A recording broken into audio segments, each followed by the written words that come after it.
Okay, it's now my pleasure to introduce to you Kathy Newman, a professor in our Department of English. Professor Newman received her bachelor's degree at Berkeley.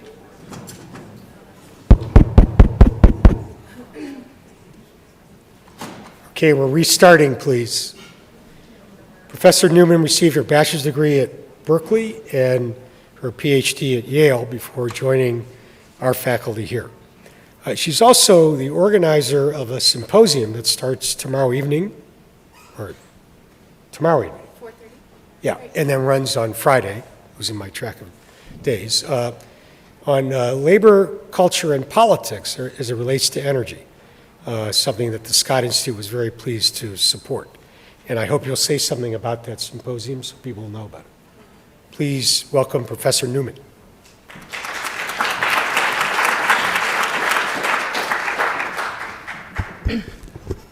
All right, thank you so much. And special thanks to Dr. Cohen. He and I came to Carnegie Mellon from Yale the same year, so I've always felt a special kinship.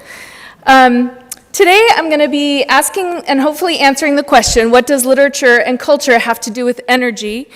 And I am a miner's granddaughter. My dad was born in an actual log cabin in Elliston, Montana, near Helena, the capital. And my grandfather, Grandpa Dave, and his identical twin brother were scavenger miners. They went to old abandoned mines, scavenged what they could, and they rarely worked for anybody but themselves.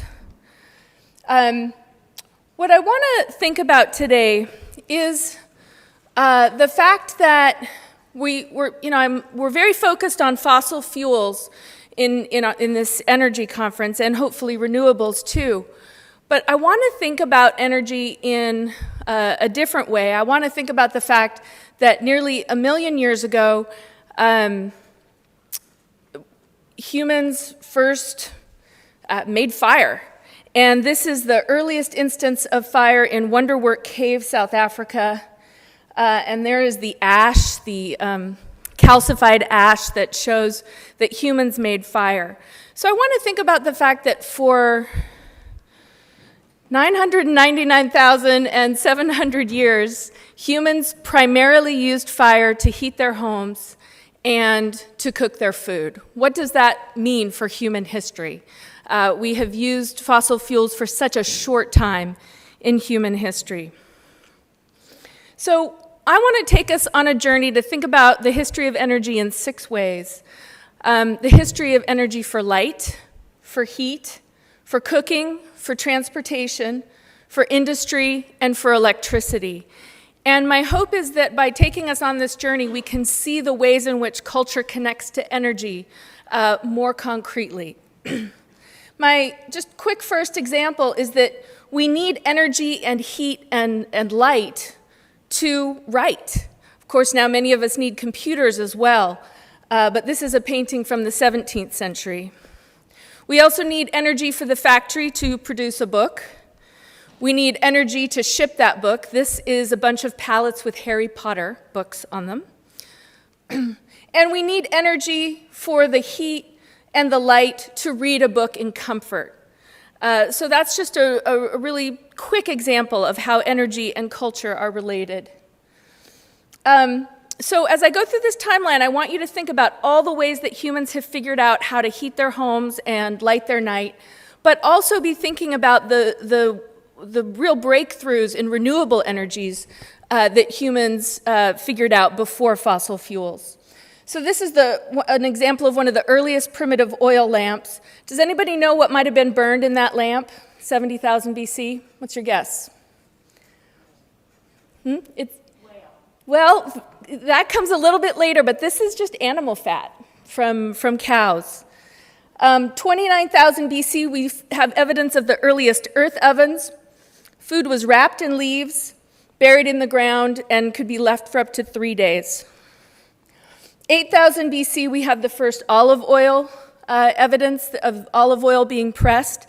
And this makes the Middle East really quite unique.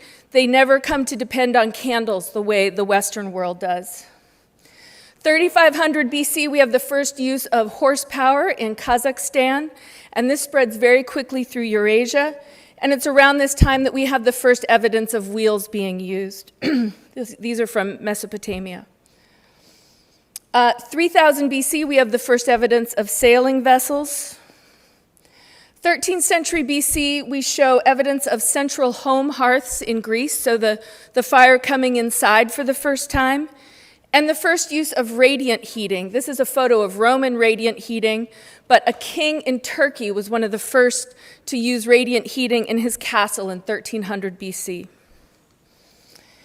In the 5th to the 2nd century, we see increasing improvements in candle technology. These are beef tallow candles.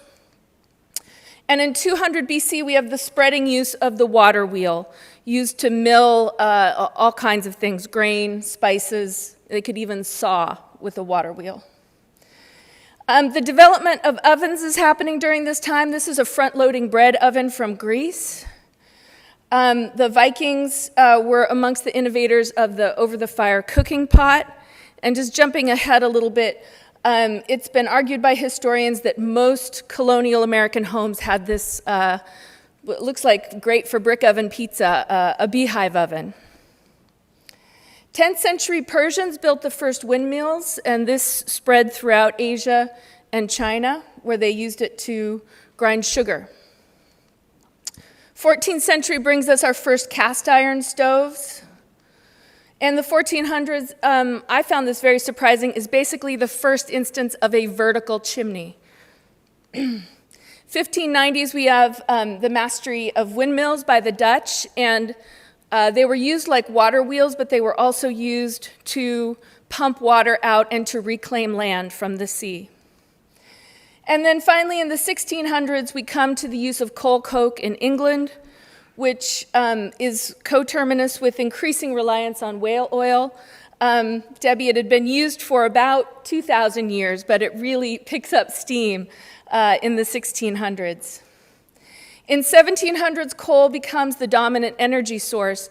And I think what's really important to understand is that coal basically freed humans from the forest.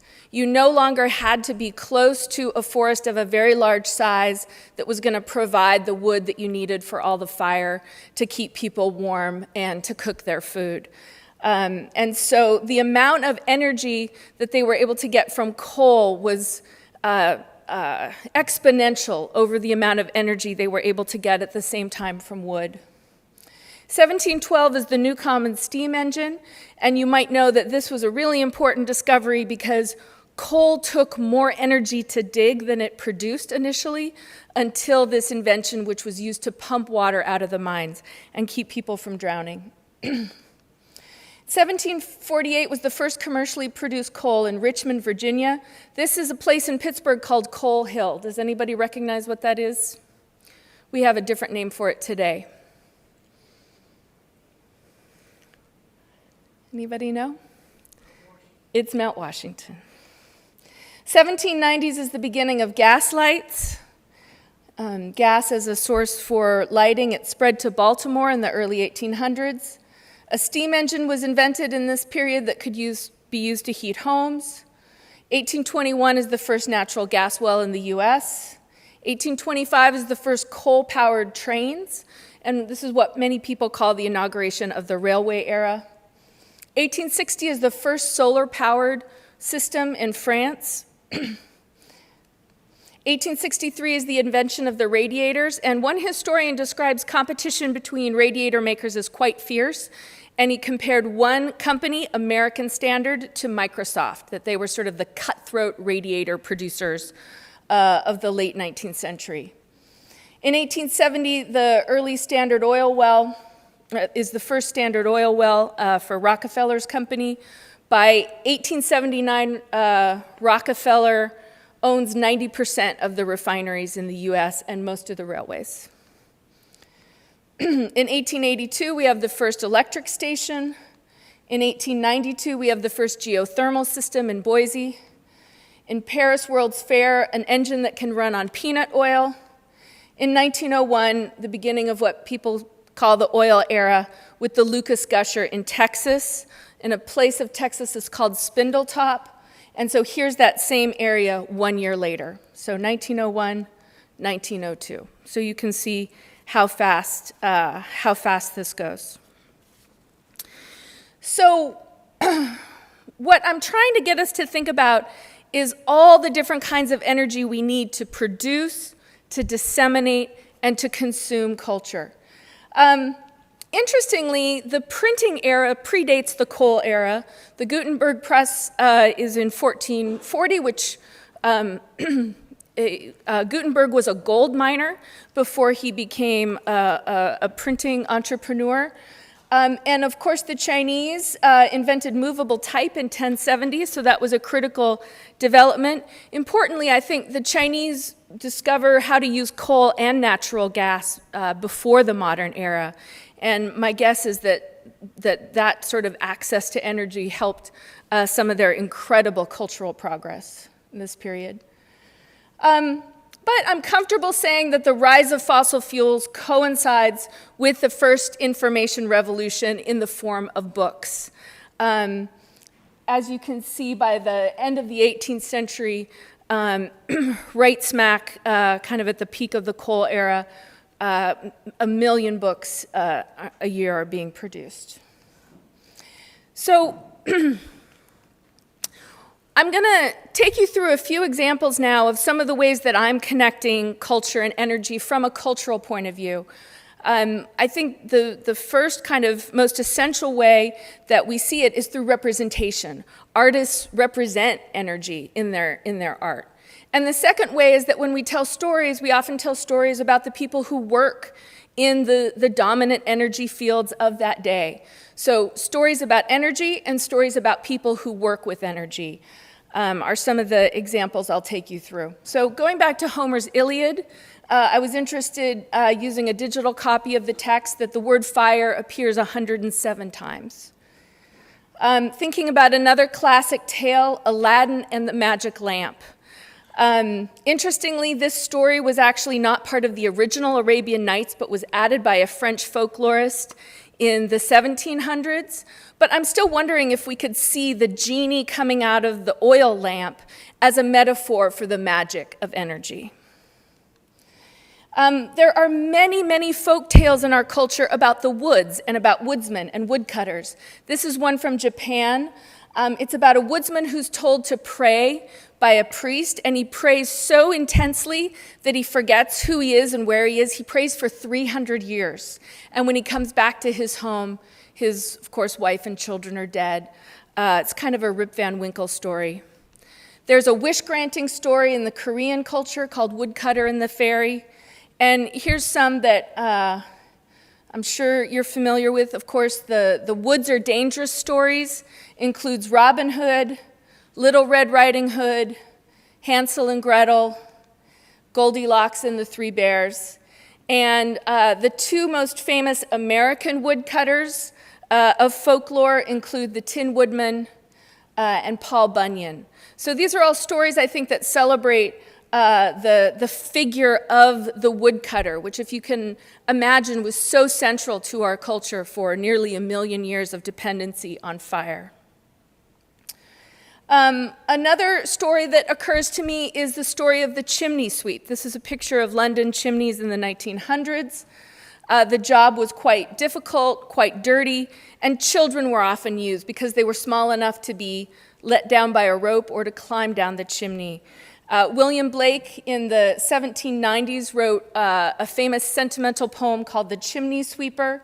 When my mother died, I was very young, and my father sold me while yet my tongue could scarcely cry, weep, weep, weep, weep. So your chimneys I sweep, and in soot I sleep. So this poem, I think, was quite impactful. Fewer than 100 years later, Parliament finally outlawed the use of children in the industry, and I think today we think of the chimney sweep as an icon of British working class culture. This is, of course, Dick Van Dyke playing Bert, the chimney sweep in Mary Poppins.